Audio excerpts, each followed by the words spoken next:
சலக்கு சலக்கு சிங்காரி உன் சரக்கு என்னடி கைகாரி சரசமாடும் ரங்கையா பரிசம் போடு எங்கையா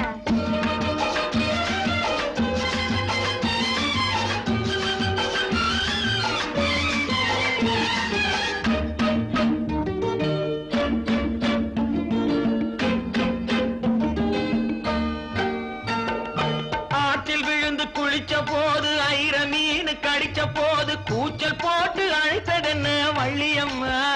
கைய கொடுத்த போது இழுத்ததென்ன கள்ளியம்மா ஐர மீனை விரட்டு புட்டு அந்த இடத்தில் நீ இருந்து உயிரை வாங்கி கேலி செஞ்சே ஞாபகமா அது உறவுக்கார ஆடுகின்ற நாடகமா சலக்கு சலக்கு சிங்காரி உன் சரக்கு என்னடி கைகாரி சரச